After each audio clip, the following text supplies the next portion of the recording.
So this is the kimchi base, and inside here is 1/2 of a yellow onion, a medium-sized yellow onion. This is a jumbo or large, and I took that yellow onion and I grated it to turn it into like a mush to get the onion juice pulp.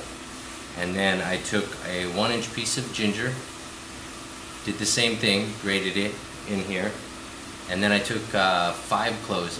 I use 6. I love garlic. I took 6 cloves of garlic and put them through a garlic press. If you don't have that, you can grate it the same way there. And then I chopped up 2 tops, or the green portion of a green onion, and 3 tablespoons of fish sauce, or patis. So that was the recipe. Actually, her recipe, Emmy at Emmy Made in Japan, that's Emmy with 2 M's, that's her YouTube channel, she used 1/2 a pear. I'm going to find out if it makes a difference, because I don't have a pear. So we're going to combine this rice paste into this kimchi base and mix it all together. And then we are going to mix this concoction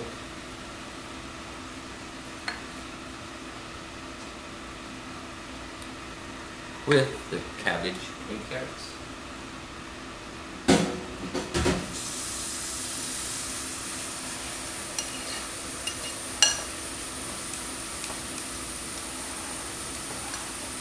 Now she says that you have to use the Korean style pepper flakes. I couldn't find them. So,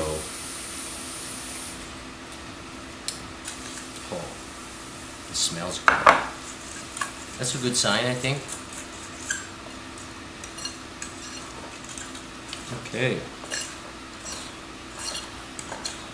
Scraping the sides, always gotta scrape the sides. So that's kind of what that looks like right there. Oh, awesome goodness, huh? And this next step, she recommends that you use gloves, nitrile gloves. I have some nitrile gloves right here. And what we're going to do is we're going to massage this whole paste-like mixture into cabbage and carrots.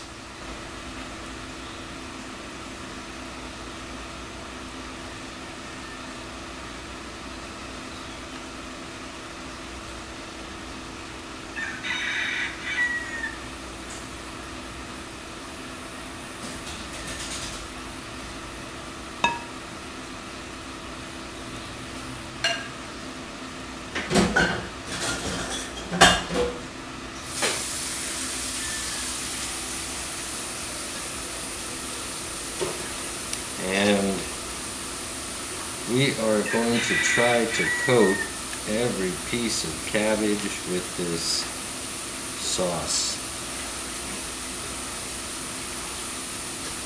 We're not trying to break it, we're just trying to massage it in there. We're not trying to crush it. We just want to make sure that every piece of cabbage gets some of this kimchi concoction on it. Scooping all the way to the bottom, making sure the cabbage pieces separate and aren't stacked up on top of each other. And that looks pretty good.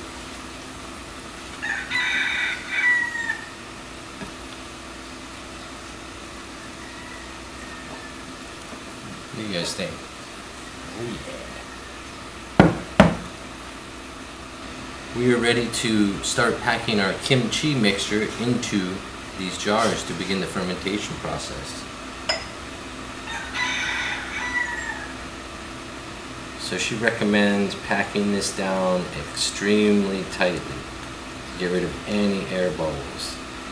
So I'm going to listen to her Last time I was making the fermented plant juice, I did that, and I decided not to because I didn't pack it in there like I was trying to pack it in there. I was just pushing down on it, and it created these little air pockets, and she says that's what you want to try to avoid.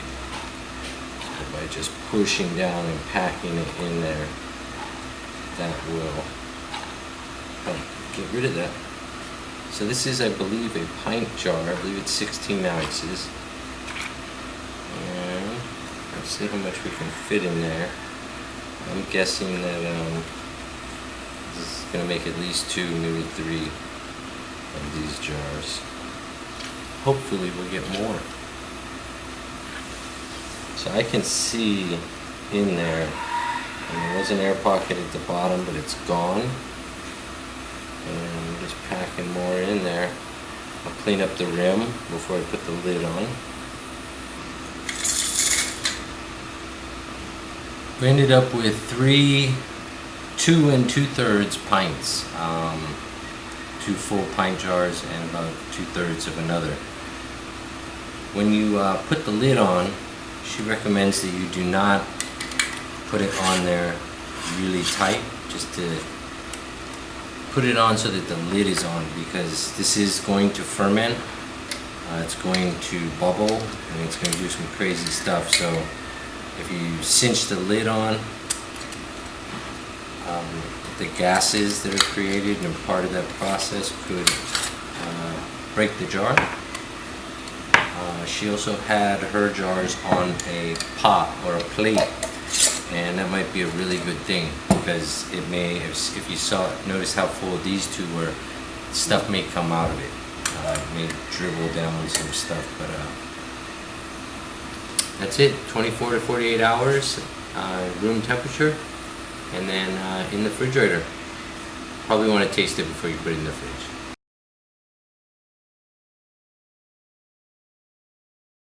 We're going to work on pickling the green beans. Another name for this dish, I think, is called dilly beans. And in this pickling process, there's some spices and herbs that tend to pop up and are a little popular. Mustard seeds, coriander, as well as dill are found in a lot of recipes. When I'm looking for recipes, I'll look at a lot of different recipes, and I'll just kind of pick and choose that which appeals to me. You know, in some recipes like pickling, there's certain base ingredients that you need. For example, the vinegar, water, and salt. You have to have those things in order to create that pickling. But as far as the spices, it varies. So I like to look for different recipes and see what people are doing and kind of create my own. But in this situation, we're just going to do a straight pickle. It's just going to be, for the main reason, I don't have coriander, and I do not have mustard seeds, and I don't have dill. So we're going to use just this base pickling brine, which is vinegar, water, and salt. The brine recipe that we're going to be using is a ratio of 1 to 1. 1 cup of vinegar to 1 cup of water, and 2/3 of a tablespoon for every cup of liquid. I've got green beans here, fresh from the garden. Another one of those plants that just produces a lot of food. Delicious, fresh, and I definitely recommend eating things fresh like that. That's where you're going to get the highest nutritional value out of any food. Picking it straight from the tree, straight from the plant. The moment you pick it, it begins to decompose. So eating it straight from the plant is the best way, in my opinion. However, you can get a little burned out, and if you plant a lot of bush beans, string bean plants, you'll have a lot of them. So this is one thing you can do with them. I went ahead and took a bean. This is the jar I'm going to be using. I'm only going to make 1 jar. Took a bean and I stuck it down in the jar, and I'm leaving room at the top. They recommend about a 1/2 inch. I'm probably like 3/4 of an inch, but I just wanted to make sure I have enough. at least that 1/2 inch.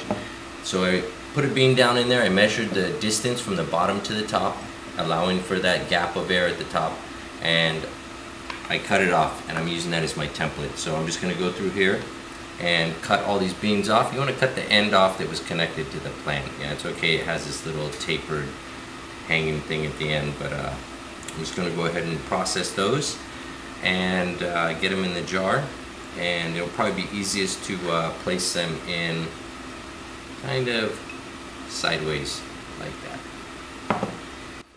So that's about where I'm at. I've got it almost full. It's like 3/4 full, so I'm gonna go pick some more out in the garden and fill this thing up. That looks much better, and it's packed pretty tight. I don't think I could fit another one in there if I tried. I just pulled the brine liquid off the oven, or off the stove top. It's boiling hot. If you were going to add those spices, whatever they were going to be, coriander, mustard seed, dill, whatever you wanted to add, that would be the time to add it. Add it into the brine liquid as it's cooking. So now we have this hot water. I'm just going to pour it right over the top of our green beans until they're covered, or a 1/2 inch from the top. That's about it.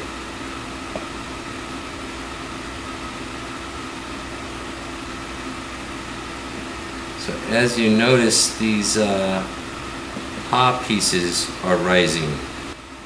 So we want to let this cool down before we put the lids on it. I have straight green beans in this jar. This is the ha, or the leaf stem from coddle, or the taro plant. This is an experiment. I don't recommend doing this. This is something I've been thinking about for a long time, and because I was doing the pickling, I figured I'd just try it and find out what happens. It's very likely that this is going to have itchy throat. Not going to be a good thing. It may need to be cooked first, if it could even be pickled. Usually in pickling, you're going to be pickling kind of hardy, tough type vegetables. You know, the pickling that I've seen, pickles, cucumbers, they're kind of meaty and have a hard skin on them. Carrots, onions, green beans. This ha, after you hemel the peel or remove the peel, it's kind of firm, but it's really porous, and I can see where this may not be a good choice of preserving it or preparing it. So this is an experiment. The type of vegetables that you could pickle, there's a ton of YouTube videos out there that have examples of different vegetables you can use. The great thing about YouTube videos is you learn what not to do. This is one of those YouTube moments with the ha, yeah.